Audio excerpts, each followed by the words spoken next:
And well, we have just successfully held a two-day G20 summit, and though India has now passed on the baton, or rather the gavel, to Brazil, there are some key big takeaways from the summit that happened over the 2 days.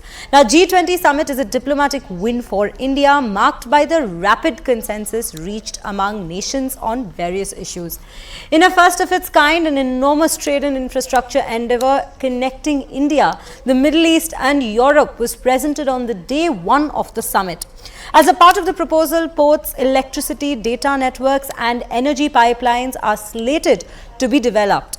Now, it is anticipated that it will serve as a counterbalance to China's Belt and Road Initiative, commonly known as the BRI. This comes as BRI has fueled worries regarding Beijing's increasing footprint across at least 3 continents. Apart from countering the BRI, the economic corridor is anticipated to spur economic growth by utilizing improved connectivity and economic integration between Asia, the Gulf and Europe. Meanwhile, in what can be called as a major development, Italy is likely to walk out of China's BRI. Remember, Italy is the only G7 nation to sign up to the BRI.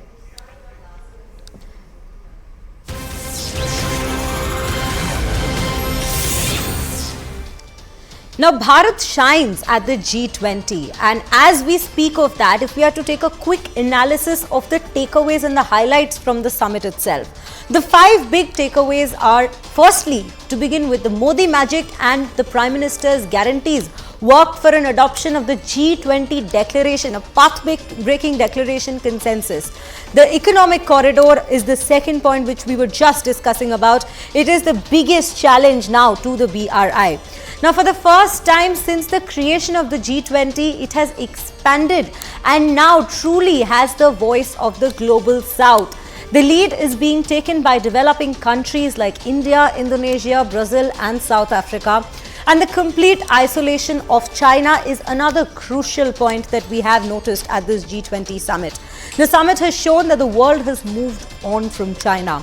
And they've also decided to invest only in SCO and BRICS, where they are the fulcrum. So China is basically going insulated and out of the West, dominated multilateral platforms and forums. Now, a big win for Modi, this particular summit that took place, is a big win for the Prime Minister. He has delivered on all counts, be it the 15 bilaterals that were held on the sidelines of the G20 or the 200 plus G20 meetings. Prime Minister Modi made it a people's presidency indeed.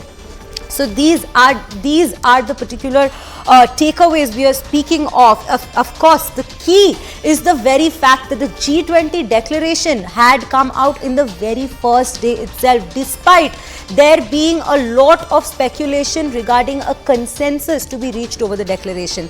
And we will take you further point by point about India's G20 presidency and how it was a triumph for India. The 5 takeaways as we are focusing on.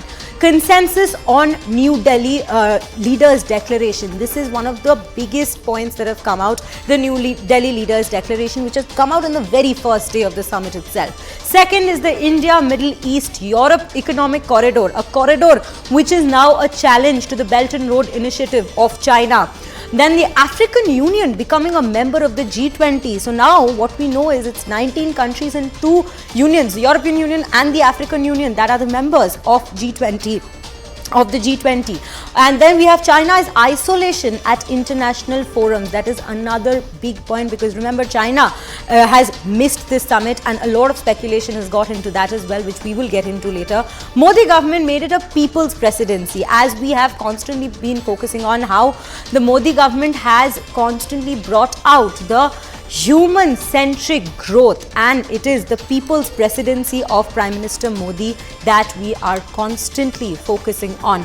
And right now we have Pallavi Ghosh joining us on the broadcast. Pallavi, a very good morning to you. And as we were just discussing the 5 big takeaways, and I think I will come to you point by point. The first one being A, the New Delhi Declaration, and B, the economic corridor that has been signed on, that posing as a major challenge to the BRI. How are we looking at these 2 events?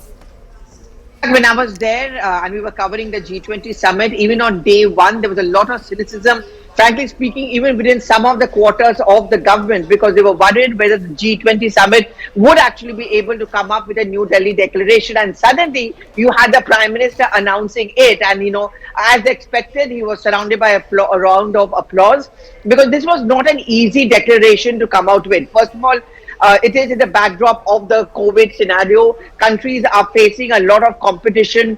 Parts of UK, for example, Birmingham yesterday has declared a recession and bankruptcy. So there was a worry among many of the countries is that how much should we stress on economic cooperation and helping each other out if we are not able to help ourselves first. Putting ourselves first, being selfish, that is something which many countries were very concerned about, that that's what we need to do. And that is one success story, to come out with a declaration. A bigger story is what you talked about, is actually the Prime Minister being able to convince the countries, yes, these are tough times, you need to protect yourself, but you cannot do so in a world in where you're constantly fighting with each other. And therefore, economic cooperation, that has been the hallmark of the G20 summit. And not just that, incorporating the private sector. They have the money, they have the resources. And if you look at the Delhi Declaration, very categorically says, let's not distance ourselves away from the corporate sector. The private sector is very integral to development of any country, which means a huge amount of money and resources are going to be available to a G20 countries as far as economic development is concerned. And third, I don't even need to mention it, but we have been talking about it. Cryptocurrency on the agenda, international taxation, so that only the countries of origin of big giants of MNCs like Facebook, X, Amazon, are not the only ones who benefit. The countries on which they operate from, where they are making a large amount of money from, like India, they also should actually get the benefits of these operations. So that's been a huge success story. Biofuel Global Alliance, again a huge success story in terms of catering to the rising energy needs, reduce the dependence on fossil fuel. You make a cleaner, greener, cheaper environment and the world. And of course, the corridor we are talking about. But not what was overriding in all of this is a kind of checkmating of China, because if something which has brought all of them together, whether it's Russia, France, UK, India, it's that fear of China, the need to take on China and to checkmate them. And I think the inclusion of the African Union is also a big achievement in that direction. Absolutely. Now, as we speak of China, Pallavi, I want to ask you this particular question. There have been speculations about Russia and China's narrative as far as the New Delhi Declaration is concerned, because we know that there was an issue about consensus towards the beginning of this summit, whether a consensus will be reached regarding the Ukraine-Russia war and the language being used in the declaration. How are we looking at what Russia and China might have gotten out of this declaration? But I mean, if you see it from the point of view of the Russians, I mean, you had a press conference from them and they acknowledged the success of the G20 summit.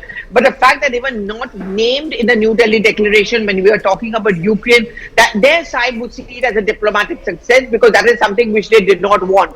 But in terms of energy needs, in terms of the fact that we understand that there needs to be a coexistence of the green biofuel along with fossil fuel, I think that is also one little catering to Russia. At the end of the day, when you ink these kind of economic deals, you also ensure that foreign investment is acknowledged, greater interaction is also encouraged. In that sense, Russia has nothing to complain about. However, as far as China is concerned, I would see that as a setback to them. I think China also understood that coming on the table would mean that there would be a checkmating of them. African Union inclusion, energy needs, greater cooperation, and the setting up of the corridor, all of them are very obvious attacks and digs at China, and China knows that. Right. Pallavi, actually, to continue with the focus on China, we also had heard an interview with the Brazil President Lula da Silva, and he had also said that this is a big miss for China. He should have attended the G20 summit. And given that the current economic crisis that China is also going through, the kind of struggles they are facing back at home with their economy as well, how big of a miss was this for China? What kind of a shadow does it cast upon them? I mean, frankly speaking, to take forward the point which the Brazilian president is making, and this is something which was felt in the diplomatic quarters also, that perhaps if Chinese were there with a high-level delegation, they would have been able to ask for more concessions for themselves. They would not have felt left out the way they have been from the G20 summit. And on the negotiating table, it always helps to communicate and talk.